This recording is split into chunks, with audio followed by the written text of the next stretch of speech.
अपना लक्ष्य सिर्फ एक विचार को बनाओ और उस लक्ष्य के पीछे पड़ जाओ, फिर अवश्य ही सफलता आपके कदम चूमेगी। जय श्री कृष्णा। राधे राधे। कैसे हो आप? आशा है बहुत अच्छे होंगी। हमारे चैनल सनातनी मन मंदिर में आपका स्वागत है। चैनल को सब्सक्राइब करें, लाइक करें, शेयर करें। आज बात कर रहे हैं पुरुषोत्तम मास अधिक मास की व्रत कथा की 16वें अध्याय की। चलते हैं कथा की ओर।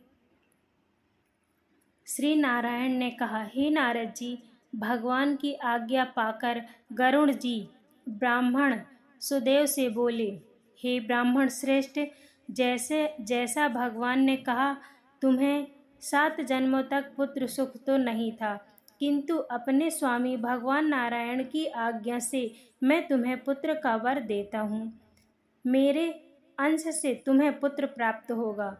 तुम्हें पुत्र तो प्राप्त होगा, परंतु वह पुत्र तुम दोनों को सुख के स्थान पर दुख ही प्रदान करेगा, क्योंकि तुम्हारे भाग्य में पुत्र सुख नहीं है।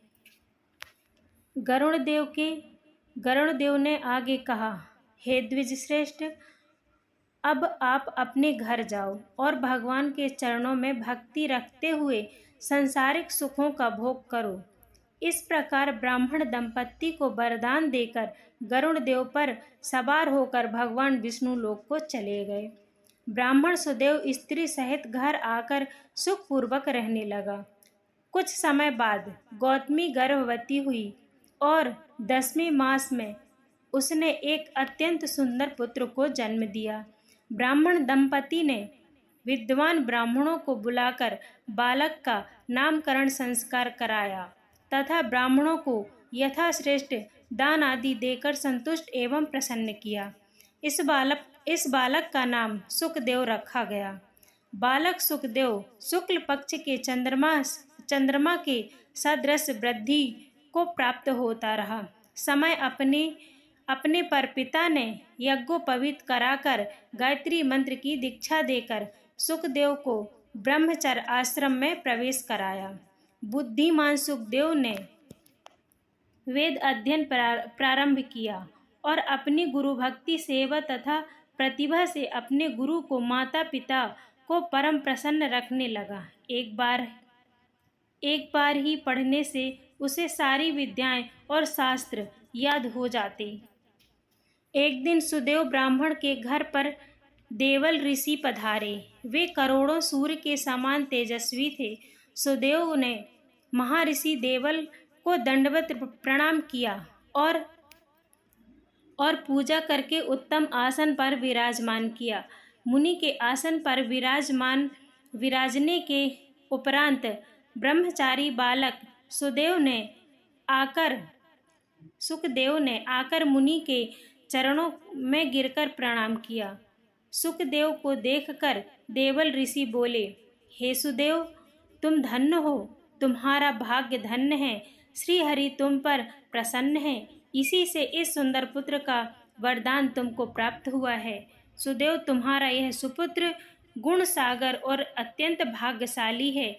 यदि दोष है तो केवल एक ही, और उससे बड़े भारी दोष से इन सब लक्षणों की और विद्यमान्यता व्यर्थ होती है। इतना कहकर सिर हिलाते हुए दीर्घ श्वास लेकर देवल ऋषि ने कहा, हे सुदेव, आपके इस बालक में सभी गुण और लक्षण अत्यंत महान हैं, परंतु इन पर प्रसन्न होने से पहले आयु का भी विचार करना आवश्यक है। आयु न होने पर अन्य लक्षणों से क्या बनता है।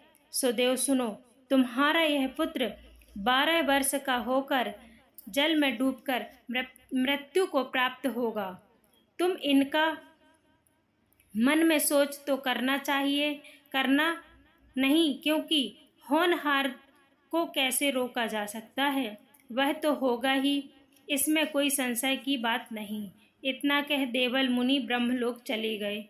सुदेव शर्मा देवल मुनि के वचनों को स्मरण कर बहुत दुखी हुआ, परंतु उसकी भार्या गौतमी धीरज रखते हुए पुत्र को अपने अंग में भरकर और अत्यंत प्रेम पूर्वक उसके मुख पर चुंबन करके स्वामी से कहने लगी, हे द्विज, होनहार की बातों का ध्यान कर आप भयभीत ना हो। अनहोनी कभी नहीं होती और होन को टाला ही नहीं जा सकता। इसीलिए हे नाथ, अब उठकर